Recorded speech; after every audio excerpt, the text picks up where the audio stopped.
हम सब की तरफ से सारी बहनों को हाथ जोड़कर राम राम। आज आपको आशीवन कृष्ण इंदिरा एकादशी की कथा सुना रहे हैं। कृपया करके ध्यान पूर्वक सुनिए, कोई गलती हो तो माफ करना। युधिष्ठिर बोले, हे मधुसूदन, आशीवन कृष्ण पक्ष की एकादशी का क्या नाम है, ये कृपा करके मुझसे कहिए। श्री कृष्ण जी बोले, आशीवन के कृष्ण पक्ष में इंदिरा नाम की एकादशी होती है, जो कि अधोगति को प्राप्त हुए पितरों को गति देने वाली है। हे राजन, सावधान होकर सुनो। पहले सतयुग में शत्रुओं को दबाने वाला इंद्रसेन राजा था। वह महिष्मतीपुरी में धर्म से प्रजा की रक्षा करता हुआ राज करता था। वह पुत्र पौत्र और धन से युक्त होकर भगवान का परम भक्त था। एक दिन राजा सुख में से सभा में बैठा था। बुद्धिमान नारद मुनि आए। उनके आयु देखकर राजा हाथ जोड़कर खड़ा हो गया और आसन पर बैठाया। मुनि राजा से बोले कि हे राजेंद्र, तुम्हारे सातों अंग प्रसन्न तो हैं? नारद जी का वचन सुनकर राजा बोला, हे मुनि श्रेष्ठ, आपकी कृपा से मेरी सब जगह कुशल है। आपके दर्शन से मेरी सब यज्ञ की क्रिया सफल हो गई। हे विप्रे, आप कृपा करके अपने आने का कारण कहिए। यह सुनकर नारद जी बोले, हे नृपोत्तम, मैं ब्रह्मलोक से यमलोक में गया। यमराज ने भक्ति से मेरा पूजन किया। सुंदर आसन पर बैठकर धर्मात्मा सत्यवादी यमराज की मैंने प्रशंसा की। बहुत पुण्य करने वाले तुम्हारे पिता व्रत में निधन पड़ने के कारण यमराज की सभा में रहते हैं।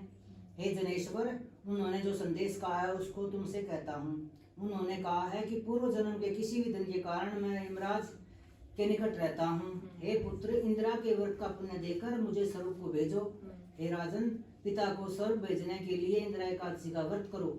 उस व्रत के प्रभाव से तुम्हारे पिता स्वरूप को चले जाएंगे। राजा बोला, हे भगवान, कृपा करके इंदिरा एकादशी का व्रत कहो। किस विधि से, किस पक्ष में, किस तिथि में करना चाहिए? नारद जी बोले, हे राजन, मैं इस व्रत की विधि कहता हूँ। आशीवन कृष्ण पक्ष की दशमी को प्रातःकाल स्नान करें। पितरों को प्रसन्न करने के लिए श्रद्धापूर्वक श्राद्ध करें। एक बार भोजन करके रात में भूमि पर शयन करें। प्रातःकाल होने पर एकादशी को दातन कुल्ला करके मुख धोवें। भक्ति भाव से उपवास के नियमों को ग्रहण करें। नियम करके मध्याह्न के समय शालिग्राम की मूर्ति के सामने विधि पूर्वक श्राद्ध करके शुद्ध ब्राह्मणों का पूजन करके भोजन करावें, दक्षिणा दें। पितरों के श्राद्ध करने से जो अन्न बचा है उसको शुभ कर्मों को दें। भगवान का गंध पुष्प आदि से पूजन करें। रात्रि में भगवान के समीप जागरण करें। द्वादशी को प्रातःकाल भगवान का भक्ति से पूजन करके ब्राह्मणों को भोजन करावें। भाई, देवते, पुत्र आदि के साथ आप भी मौन से भोजन करें। हे राजन, इस विधि से तुम व्रत करो। ऐसा करने से तुम्हारे पिता स्वरूप को चले जाएंगे। हे राजन, इस प्रकार कहकर मुनि अंतर्ध्यान हो गए। राजा ने विधि पूर्वक श्रेष्ठ व्रत को किया। उसका पिता गरुड़ पर बैठकर स्वरूप को चला गया। इंद्रसेन राजा भी निष्कंटक राज करते गद्दी पर पुत्र को स्थापित करके स्वरूप को चले गए। ये इंदिरा एकादशी के व्रत का माध्यम मैंने तुमसे कहा। इसके पाठ करने और सुनने से मनुष्य सब पापों से छूट जाता है। इस लोक में सब सुखों को भोग कर अंत में विष्णु लोक में निवास करता है। बोलो एकादशी मैया की जय, विष्णु भगवान की जय, गोविंद गोपाल की जय। श्री कृष्ण गोविंद हरे मुरारी, हे नाथ नारायण वासुदेवा।